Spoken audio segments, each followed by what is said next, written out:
ஆரம்பிக்கிறேன். வசுதேவசுதம் தேவம் கம்சச்சாணூரமர்தனம் தேவகி பரமானந்தம் கிருஷ்ணம் வந்தே ஜகத்குரும். கிருஷ்ணம் வந்தே ஜகத்குரும். அச்சுத் மூக்கம் கரோதி வாசாலம் பங்கும் லங்கயதே கிரிம் யத்கிருபா தமகம் வந்தே பரமானந்த மாதவம். அச்சுதன் கேசவம் ராமநாராயணம் அச்சுதன் கேசவம் ராமநாராயணம் கிருஷ்ண தாமோதரம் வாசுதேவம் ஹரிம் ஸ்ரீதரம் மாதவம் கோபிகா வல்லபம் ஜானகி நாயகம் ராமச்சந்திரம் பஜே. ஹரே கிருஷ்ணா ஹரே ஹரே கிருஷ்ணா ஹரே ராம் ஹரே ராமா ஹரே ராமா ஹரே ஹரே ராமா ஹரே. அச்சுதன் கேசவம் சத்யபாமாதவம் மாதவம் ஸ்ரீதரம் ராதிகா ராதிதம் இந்திரா மந்திரம் சேதசா சுந்தரம் தேவகி நந்தனம் நந்தஜம் சண்டதே.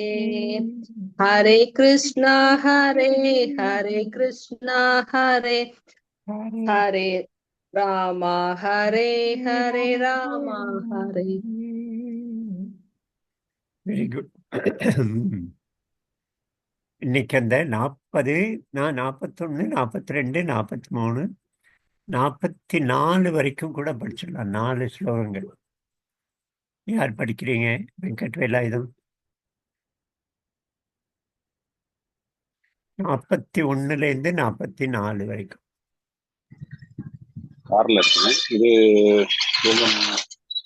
புஸ்தகம் இல்லையா? இல்ல கார்ல இருக்கேன். யாரு உங்ககிட்ட புஸ்தகம் இருக்கா? சௌமியா, ஸ்ரீனிவாச, ஸ்ரீராம். நான் சொல்றேன் ஐயா, படிக்கிறேன். கேட்கறது இல்லையா? விவசாயத்மிகா புத்தியிலிருந்து. கேட்குது. விவசாயாத்மிகா புத்திர் விவசாயாத்மிகா புத்திர் புத்தி ரேகேஹ குருநந்தன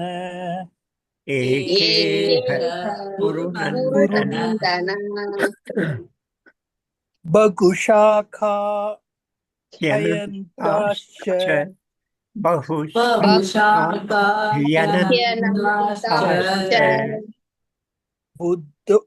புத்தயோ விவசாயினா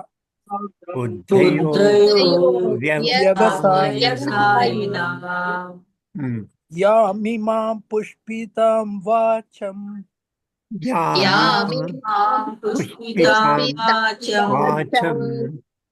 பிரவதந்த்ய விபஷ்சிதः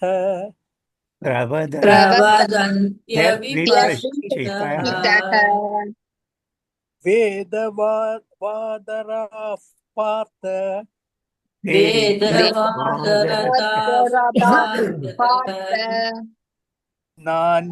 நான்யதஸ்திதி வாதினः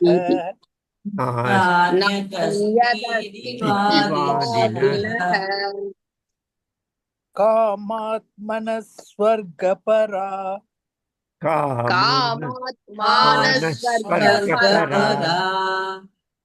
ஜன்ம கர்ம பலப்ரதாம்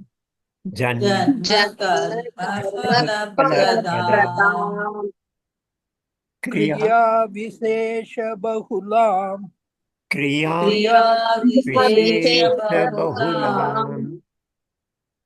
போகைஸ்வர்ய கதிம் பிரதி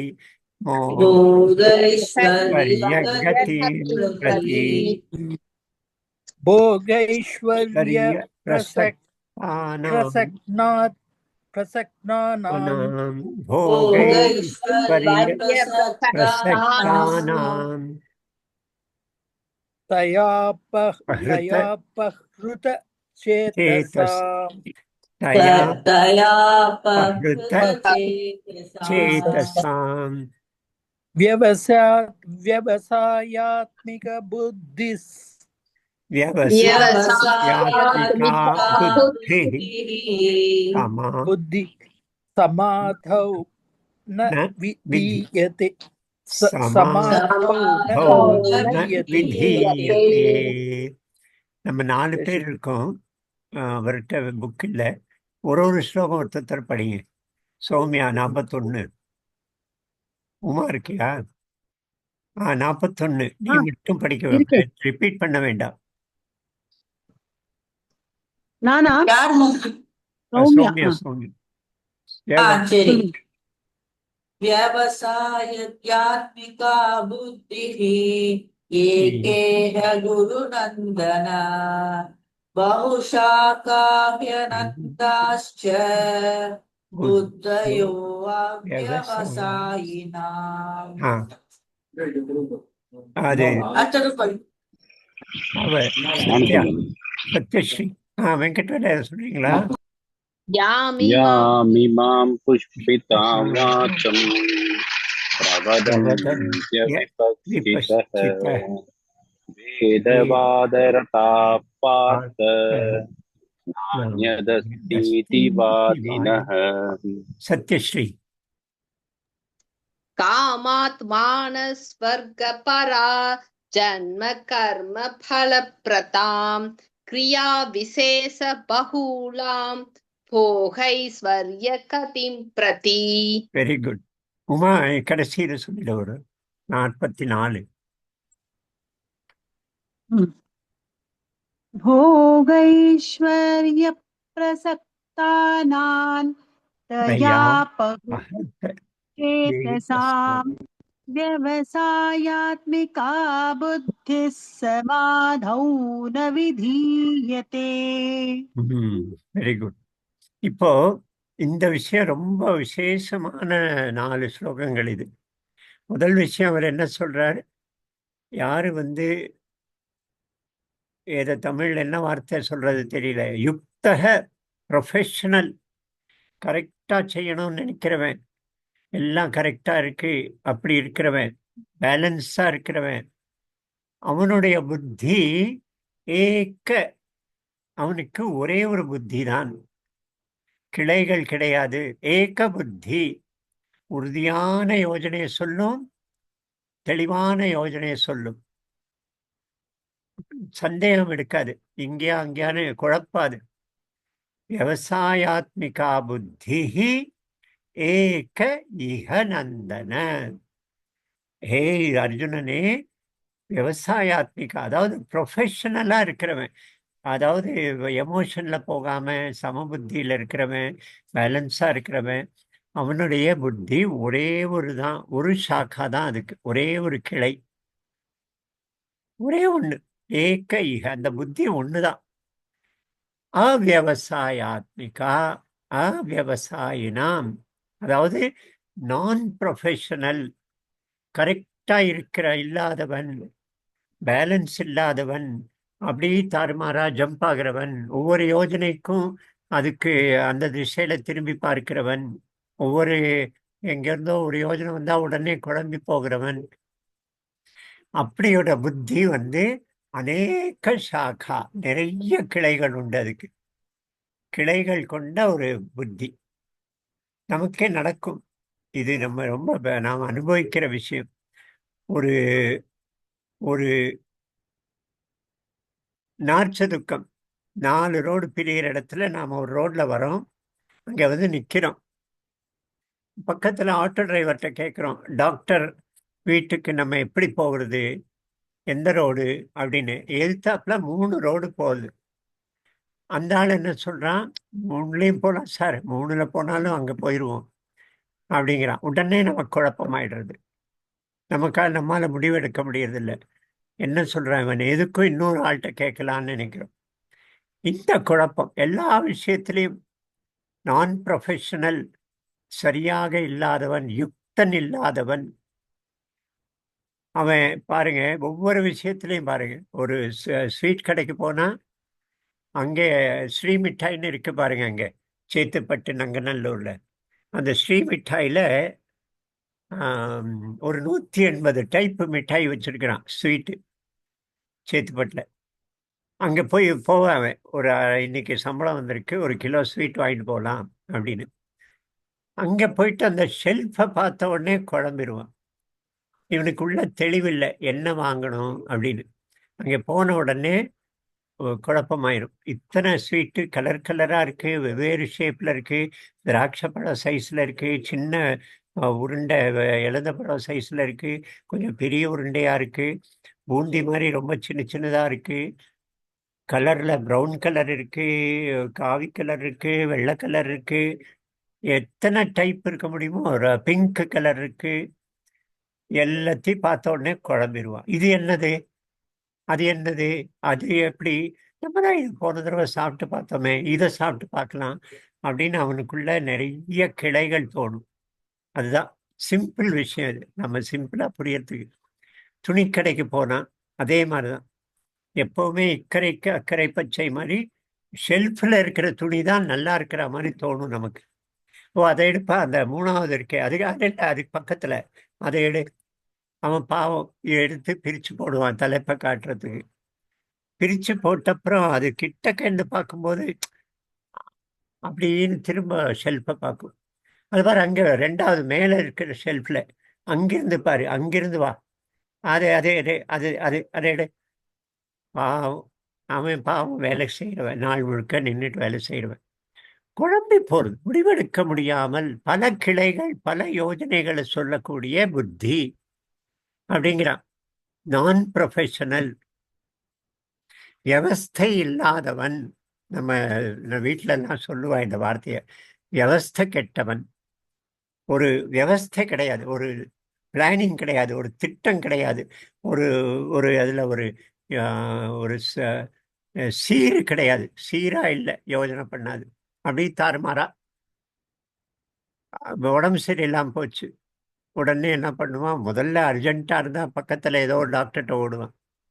அங்கே சரியா ஆகலை, 2 நாள் ஆன உடனே எதுக்கும் இருக்கலான்னு சொல்லிட்டு யார்கிட்டயோ கேட்பான். அங்கே ஹோமியோபதி ஒரு ஆளுப்பா, இதே மாதிரி ரொம்ப நல்லா, உடனே அங்கே போவான்.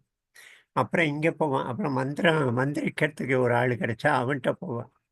அப்புறம் சாமிகிட்ட கூட தட்சிணாமூர்த்திக்கு வெண்ணெய் சாத்தலான்னு போவான். இன்னொருத்தர் சொல்லுவான், துர்கைக்கு ராகு காலத்தில் பூஜை பண்ணு, அது சரியா போயிடும் அப்படின்னு. ஒவ்வொருத்தரும் ஒரு யோஜனை. நம்ம பல பல திசைகளில் நம்முடைய புத்தி யோஜனைகளை சொல்லும். அப்படி நடக்கும் போதெல்லாம் நாம தேங்கி போவோம், ஸ்டாக்னேட் ஆயிடுவோம். தெளிவான முடிவு, தப்பான முடிவு இருந்தா தப்பில்லை, அடுத்த ரவுண்டு கரெக்ட் பண்ணிக்கலாம். தப்பான முடிவு தவறில்லை, ஆனா உறுதியான முடிவு அவசியம். அந்த அனுபவத்தை வச்சு அடுத்த ரவுண்ட் கரெக்ஷன் பண்ணிக்கலாம், தப்பில்லை. நாம் ஒன்றும் பர்ஃபெக்ட் இல்லை, ஆனா உள்ளிருந்து உறுதியான தெளிவான ஒரு புத்தி, யோஜனை சொல்லக்கூடிய புத்தி இருக்கணும். விவசாயாத்மிகா புத்தி ஏக பகுஷாகா யனந்தாஷ்ச, அனந்தம், முடிவில்லாத அளவுக்கு இருக்கும், முடிவில்லாத அந்தம் இல்லாம. பகுஷாகா, பல சாக்கைகள் பல கிளைகள் கொண்டதாக இருக்கும். விவசாயினாம், நான் ப்ரொஃபஷனல், சீராக இல்லாதவன். நெல்வயல் மாதிரி இருக்கணும். நெல்வயல் பாரு எவ்வளவு அழகா இருக்கு, கரெக்டா 10 சென்டிமீட்டர் தூரத்துல, 10 இல்லை 8 சென்டிமீட்டர் தூரத்துல அடுத்த நாற்று இருக்கு. இந்த ஒரு வரிசைக்கு இந்த வரிசைக்கு நடுவில் கரெக்டா 6 சென்டிமீட்டர் கேப் இருக்கு. பர்ஃபெக்டா இருக்கு. கையால தான் வைக்கிறான், ஸ்கேலை வச்சு அளந்து செய்யல. ஆனா அதுல ஒரு அழகு இருக்கு, ஒரு சீரா இருந்தாலே அதுல ஒரு அழகு இருக்கும். அதே புதர் தாறுமாறா இருக்கும், அதுல ஒண்ணுமே, அது பயம் கொடுக்கும். அது நமக்கு ஆனந்தம் அமைதி கொடுக்காது, பயம் கொடுக்கும். ஆனா கிளியரா கரெக்டா வளர்ந்துருந்தா, எல்லாம் ஒரே மாதிரி இருந்தா அதுல ஒரு அழகு இருக்கு. அதே தான் நம்முடைய உள்ள கொஞ்சம் பிளானிங், கொஞ்சம் திட்டம், கொஞ்சம் சீரானது, சரியான நம்ம டைம் பிளானிங்லேயே பாருங்களேன். ஒரு ஹோட்டலுக்கு போனால் ஒரு ஆள் விவசாயி நிறைய பணத்தை எடுத்துன்னு போனான். சென்னைக்கு போய் நம்ம நல்லா என்ஜாய் பண்ணணும், இந்த தடவை அறுவடையில் நிறைய பணம் வந்திருக்குன்னு போனேன். ஸ்டேஷனில் இறங்கின உடனே டாக்ஸி எங்கேப்பா தங்கலாம், நான் சென்னையை சுற்றி பார்க்க வந்திருக்கேன்னு. சோழா ஷெரட்டனுக்கு போகலான்னு நேராக சோழா ஷெரட்டனுக்கு போய் இறங்கினேன். இறங்கி இன்னும் ரூம் புக் பண்ணலை.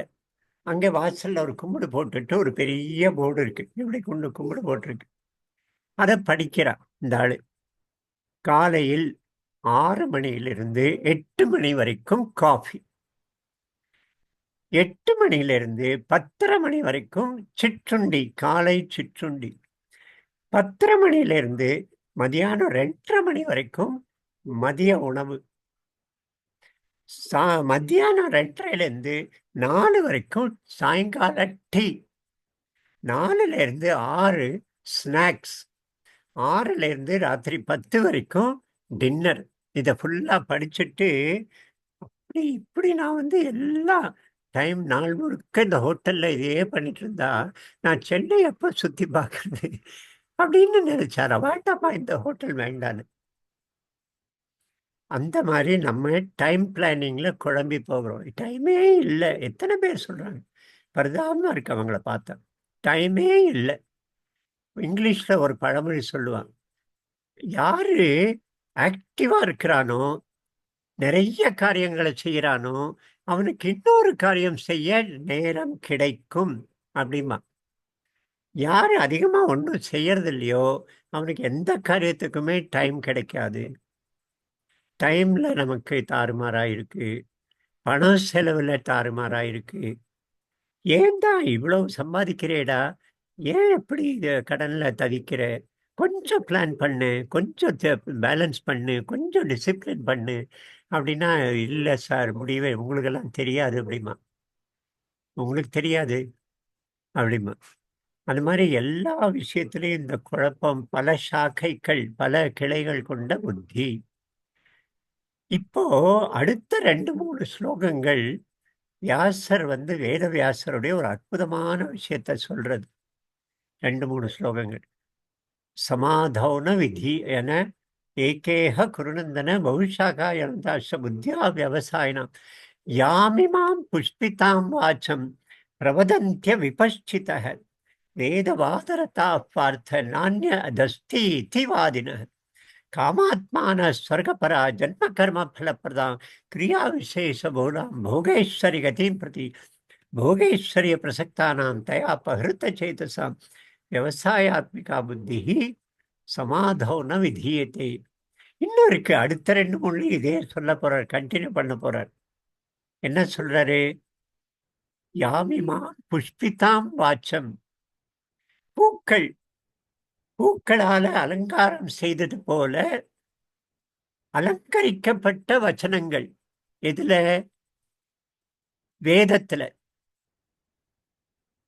வேதத்துல பூக்களை போல அலங்கரிக்கப்பட்ட வச்சனங்கள். யாமிமா புஷ்பிதாம் வாச்சம் பிரவதந்திய விபஷ்சிதः அப்படி சொல்லப்பட்டிருக்கு.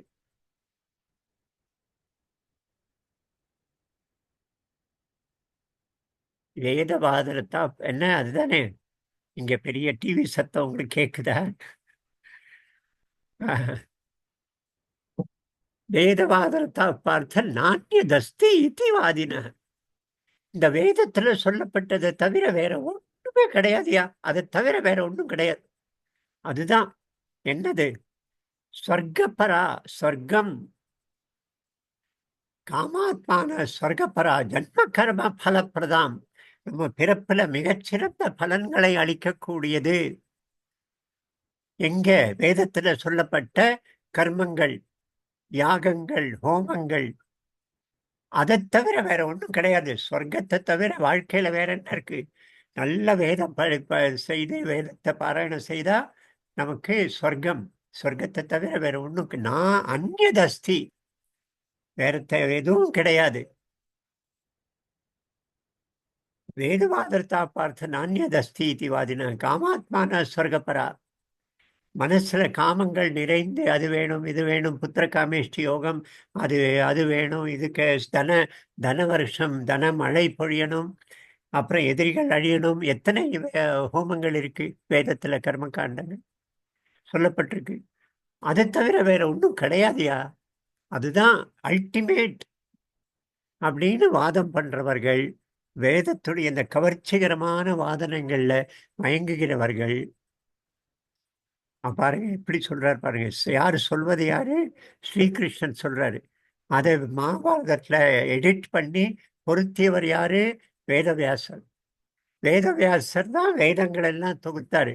நாடு முழுக்க சுத்தி சுத்தி வந்து குருகுலங்களுக்கெல்லாம் போய் பல பல ரிஷிகளை சந்தித்து அவர்களுடைய வாழ்க்கையுடைய எசன்ஸ் அதை கேட்டு நோட் பண்ணிட்டு அதெல்லாம் எடுத்து தொகுத்து 4 பிரித்து 4 வேதங்களா தொகுத்து ஆயிரக்கணக்கான வர்சஸ், ஸ்லோகங்கள், வேத ரிச்சாக்கள்னு பேர். அதுக்கு ஸ்லோகம் சொல்ல மாட்டோம், ரிச்சா அப்படின்னு பேர், வேத ரிச்சாக்கள். அப்படி தொகுத்தவர் இந்த இடத்துல ஸ்ரீகிருஷ்ணன் சொல்றான், வேதத்துல அலங்கரிக்கப்பட்ட கவர்ச்சிகரமான அந்த வாதங்கள், இதை தவிர வேற ஒன்றும் இல்லை என்று சொல்லக்கூடிய வாதங்கள் அப்படின்னு சொல்றான். வியாசர் கொஞ்சம் நேர்மை இல்லாம இருந்திருந்தா என்ன பண்ணிருப்பாரு?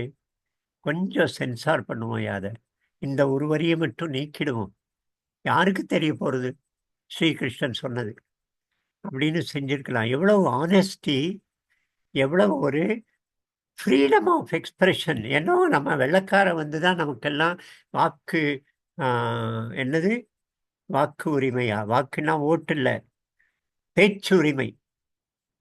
பேச்சுரிமை நமக்கு கொடுத்தான், டெமோக்ரஸி அவன் தான் கொண்டு வந்தான்னா காது குத்துறாங்க.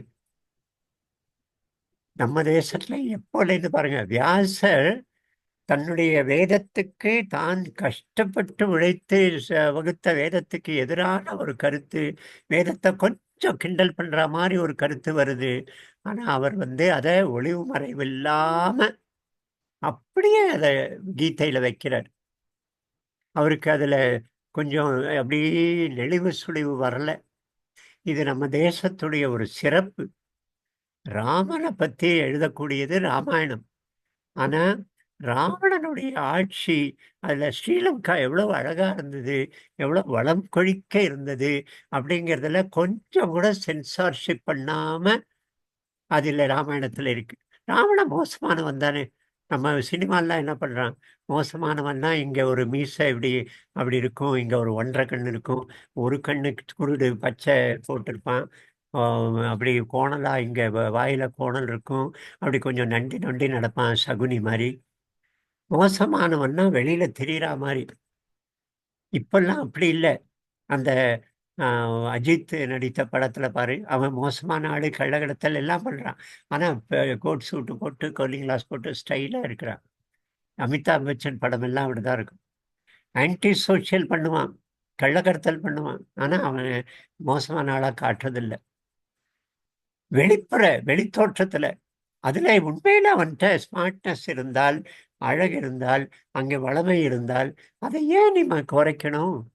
அதனால அவன் நல்லவன் ஆயிடுவானா? அவனுக்கு அந்த ஒரு திறமை இருக்கு என்பது ஃப்ரீடம் ஆஃப் எக்ஸ்பிரஷன். அதுதான் கிரேட்னஸ். கம்சனுடைய ராஜ்யம், இவரெல்லாம் வனத்துல 14 வருஷம் போயிருந்த போது துரியோதனனுடைய ஆட்சி ஹஸ்தினாபுரத்துல நல்ல வர்ணனை, அதை குறைச்சு சொல்லலை. இதுதான் நம்ம தேசத்துல நம்ம எழுத்தாளர்கள் முன்னோர்களுடைய ஒரு விஷயம். பொய்ய எழுத மாட்டாங்க, அவனை தப்பா காட்டணும் என்பதற்காக. அதே போல நல்லவனா காட்டணுங்கிறதுக்காக அவர்கிட்ட இருக்கிற குறைய சொல்லாம இருக்க மாட்டாங்க. ஸ்ரீராமன் கிட்ட சில 2-3 சம்பவங்கள், இன்னைக்கு ராமாயணத்தை கிரிட்டிசைஸ் பண்ணுவதை அந்த சம்பவங்களை வைத்துதான், அதை குறைத்து சொல்ல மாட்டாங்க. எப்படிப்பா ராமன் அப்படி கொடூரமா காட்டலாமா? சீதையை கர்ப்ப நிலையில இருக்கும்போது காட்டுல கொண்டு விட்டாரு அப்படின்லாம் தயங்கலை. இது இந்த நாட்டுடைய எக்ஸ்பிரஷன். அதுல சென்சார்ஷிப் கிடையாது, தடை கிடையாது. மோசமானவன் அப்படின்னு 2ஆ பிரிக்கிறது இல்லை சமுதாயத்தை. இவங்கிட்டையும் நல்ல குணங்கள் இருக்கு, அவர்கிட்டையும் சில தவறான குணங்கள் இருக்க வாய்ப்பு இருக்கு. அது மாதிரி நமக்கு வந்து இந்த வியாசர் இந்த 2 ஸ்லோகத்துல அதை கொஞ்சம் நமக்கு தெளிவு சொல்றாரு. இன்னும் 2 ஸ்லோகம் இருக்கு, 45, 46. அது அப்புறம் பார்க்கலாம். நீங்க ஏதாவது சொல்லணும்னா சொல்லுங்க.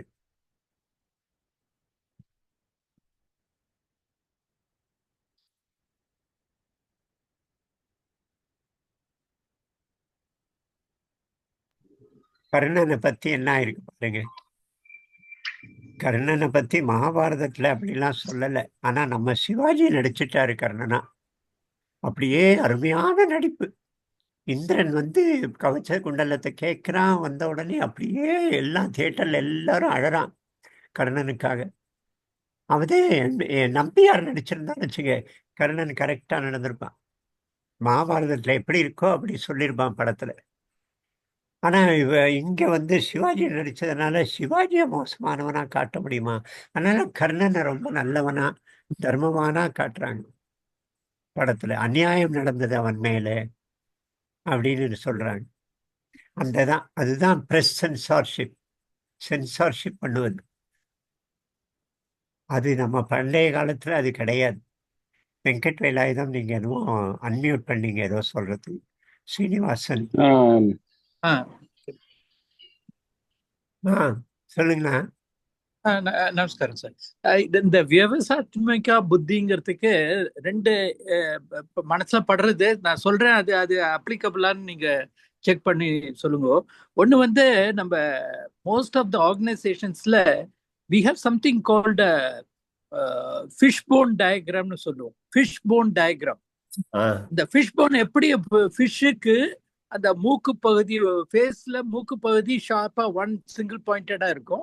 But the body as such வந்து இதா இருக்கும். ஸோ அதுல அந்த பாடி இதுல வந்து நிறைய டிஃப்ரெண்ட் பார்ட்ஸ் மாதிரி வந்து அது நம்ம ஆல் த ப்ராசஸஸ் அது எல்லாமே அதுல ஒரு அலைண்டா வந்து கடைசியா ஆல்மோஸ்ட் அப்படி வந்து சேரணுங்கிற அந்த மாதிரி ஒரு இது இருக்கு. அதை எனக்கு ஞாபகம் வந்தது நீங்க சொன்னது. ரெண்டாவது வந்து நம்ம அர்ஜுனன் எடுத்துட்டோம்னா நம்ம சாதாரணமா சொல்லுவோம், அந்த துரோணர் வந்து அவ சிஷ்யர்கள் எல்லாம் வில்வித்தை பண்ணும்போது ஒவ்வொருத்தரையும் அவ கேட்டுட்டு நீ அவனுக்கு அந்த டார்கெட் தெரியறதா மேல இருக்க மரத்து மேல இருக்கிறதுன்னு அவன் மரம் தெரியறதும்பா, வானம் தெரியறதான்னு தெரியறதும்பா. அந்த மாதிரி ஒவ்வொருத்தரும் they're all distracted by something other than the target which is the target is there. இப்ப அர்ஜுனன்ட்ட கேட்டானே உனக்கு என்ன தெரியறதுன்னாக்க எனக்கு அந்த புறாவோட கண்ணு தெரியறதுமா. விச் இஸ் அதுதான் அவர் எய்ம் பண்ணுறது. மற்ற புறாவை கூட he is not much bothered. அந்த ட்ரீஸ் பிரான்ச்சஸ் எல்லாமே டிஃபோக்கஸ் பண்ணி அந்த ஒத்த இதுல இருந்தான்னு சொல்லுவா. ஸோ ஐ தாட் அது ப்ராபப்ளி திஸ் மைட் ரிலேட். நீங்க சொன்ன மெயின் விஷயம் மாதிரியே தான் மேக்னெட் ஒரு இரும்பு துண்டு எடுத்தா அதுக்குள்ள மைக்ரோ மேக்னெட் நிறைய இருக்கான், ஆறுமாறா இருக்கான், நார்த் போல் சவுத் போல் எல்லாம். ஆனா ஒரு இன்னொரு மேக்னெட் எடுத்து அப்படி அது மேல அப்படியே தேய்ச்சி மேல தூக்கின்னு போய் தேய்ச்சி மேல தூக்கின்னு போய் அப்படி செஞ்சுட்டே இருந்தா இந்த மைக்ரோ மேக்னெட் எல்லாம் ஒரு திசைக்கு வருமா. ஒரு திசைக்கு வந்த உடனே நார்த் எல்லாம் ஒரு திசை, சவுத் எல்லாம் ஒரு திசை ஆன உடனே அந்த மேக்னெட்டுக்கு தன்னை விட 5 மடங்கு அதிக வெயிட் உள்ள இரும்பை இழுத்து தன்னோட ஒட்டிக்க வைக்கிற சிரமம் வருமா. இப்போ நமக்கு கண் இருக்கு, காது இருக்கு, தொண்டை இருக்கு, கை இருக்கு, கால் இருக்கு, எல்லாம் ஒரு திசையில புத்தி நான் முடிவு பண்ற திசையில வேலை செய்யும். நீங்க நம்ம ரொம்ப ஃபோக்கஸ்டா இருக்கிறவனுடைய கண்ணு கிட்ட கேமரா எடுத்துன்னு போய் கண்ணை டேப் பண்ணுங்க, வீடியோ பண்ணுங்க. சில சமயம் நாக்கு அப்படின்னு போய் மேல ஒட்டிக்கும். இவன் பண்றது கையால ஒரு வேலை. கையில பங்கு இருக்கு, கண்ணுக்கு பங்கு இருக்கு, ஆனா நாக்கு போய் டைட் ஆயிடும். இங்க அலையாத ஒரு இடத்துல ஃபிக்ஸ்டாருன்னு நாக்கு கூட அந்த வேலையோட ஒத்துழைக்கும். இது வந்து அந்த நீங்க சொன்ன அந்த மீனுடைய உதாரணமும் அதனுடைய அந்த இது இருக்குல்ல, என்ன சொல்றோம், அது செதில்கள்.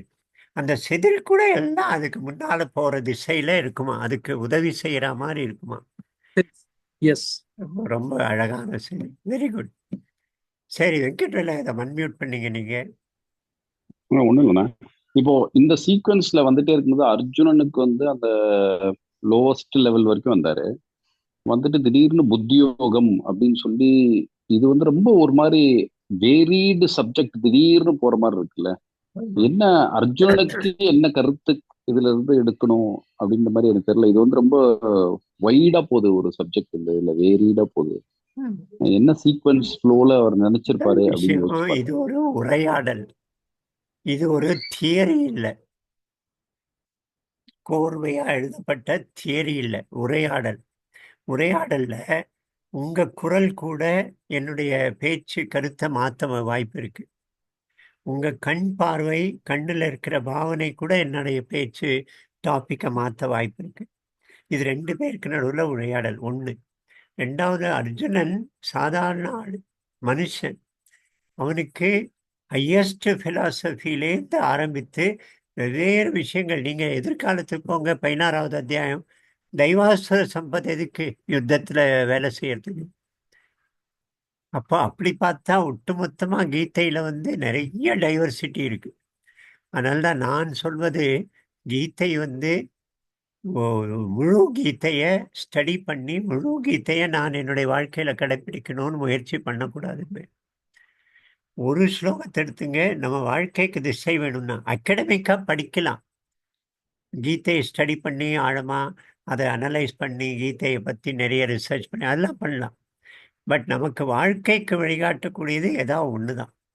நீங்க அன்னைக்கு சொன்னீங்க தியான யோகம்ல அப்படி உட்காரணும், நிமிர்ந்து உட்காரணும், முதுகெலும்பு நேரா இருக்கணும் அப்படிலாம் சொல்றாரு. ஞான யோகம் பேசியவர், சாங்கிய யோகம் பேசியவருக்கு எதுக்கு தியான யோகம்? இப்போ இந்த அர்ஜுனன் ஏதாவது ஒரு விஷயத்துல அவனுக்கு ஒரு பிடிப்பு கிடைக்குமா, அந்த பிடிப்பை வைத்து அவன் மேல போக முடியும். இந்த யுத்தத்துல ஸ்ரீகிருஷ்ணன் நினைக்கிற மாதிரி எதையாவது செய்ய முடியும். அந்த பிடிப்புக்காக இத்தனை விஷயங்களும் அவன் முன்னால வைக்கிறான். அதனால உரையாடல்ல இப்படித்தான் இருக்கும். உரையாடல் வந்து நான் பிளான் பண்ணி வந்து பேசினா அது வெறும் லெக்சரா இருக்கும்.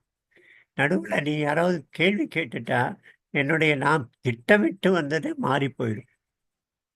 அதனால்தான் யாருக்கு திறமை இல்லையோ அவங்க என்ன பண்ணுவாங்க, கேள்வி கேட்கிறவன்ட்ட கொஸ்டின் கூட எழுதி கொடுத்துருவான், இந்த கேள்விலாம் கேளு அப்படின்னு. அது நம்ம செய்ய முடியாது. நம்ம பேசுவோம், சில சமயம் மாறி போகும், டாபிக் வேற டாபிக் வரும். அன்னைக்கும் சொன்ன விஷயத்த ஞாபகப்படுத்தி பேசுவோம். அப்போ டோட்டலா ஏன்னா இந்த ஸ்லோகத்துல வரும்போது வேதவாதரதா பார்த்த நான் இந்த ஸ்தீதிவாதினக அந்த ஒரு டாபிக், அதுக்கு அடுத்தது சொர்க்கப்பரா. ஸோ இந்த மாதிரி போகும்போது இதுல இருந்து என்ன டேக்கவே தெரியல. இந்த புத்திக்கும் இதுக்கும் என்ன டேக்கவே அப்படின்னு தெரியல. ஒரு இல்ல, அதாவது ஒரு ஸ்லோகத்துக்கும் அடுத்த ஸ்லோகத்துக்குமே நீங்க இதெல்லாம் நெகட்டிவ் கமெண்ட்ஸ். புத்தியோகம் தான் பேச போறாரு. ஆனா இப்படியெல்லாம் நமக்கு கவர்ச்சிகரமான விஷயங்கள் நம்ம முன்னால வரும். அதெல்லாம் விட புத்தியோகம் சரியா நீ கடைபிடித்தால், கொஞ்சம் அல்பமான அளவுக்கு கடைபிடித்தா கூட உனக்கு அதுல வந்து உன்னுடைய பயங்கள் எல்லாம் போயிடும். அப்போ அது சில விஷயம் இங்க ஜாகிரதையாயிரு, இப்படி சில கவர்ந்து இழுக்கக்கூடிய சில கருத்துக்கள் வரலாம், இப்படி வேதத்திலேயே சொல்லியிருக்கு அப்படின்னு வந்து உனக்கு இப்போ குழப்பலாம்.